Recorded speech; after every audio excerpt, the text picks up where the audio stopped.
bari in baku wata aiki, sirrin fatiha ne. Billahi azimu duk wanda ya aikata wannan aikin ba shi da wata buƙatar da zai roƙi Allah face Allah ya masa ita, kowace iri, minahiyatu kullu shay'in.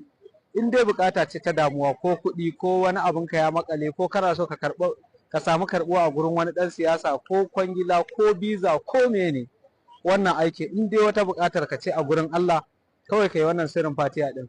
Yadda ake sirrin shine nafila ce, ake tashi, za a tashi da dare kamar 3 dare a yi nafila raka'a 2.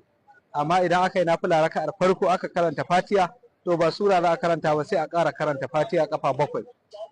Idan aka karanta fatiha kafa 7 za a yi ruku'u, a yi sujada, a dago, a ƙara karanta fatiha, a ƙara karanta fatiha kafa 7, sai a koma ruku'u. Kaga in ka hada ga 7 ga 7 14, ga na fatiha 16, kaga ka samu fatiha kafa 16 kenan.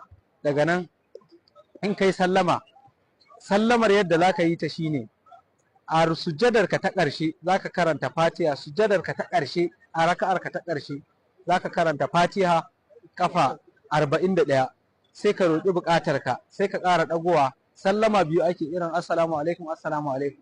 To in kai na gefen dama assalamu alaikum, ba za ka yi na hagu ba, sai ka ƙara koma sujjada, sai ka ƙara karanta fatiha kafa 41. A sujjadar ba za ka ɗago ba, ka ƙara faɗan buƙatar nan da ka faɗa a ta farko, sai ka ɗago, sai ka yi tahiya, sai ka yi sallama gefen hagu.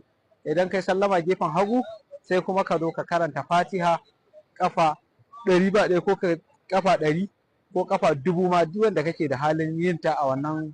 Bayan ka gama ka yi istighfar, ka yi salatu annabi, sai ka karanta wannan fatihar.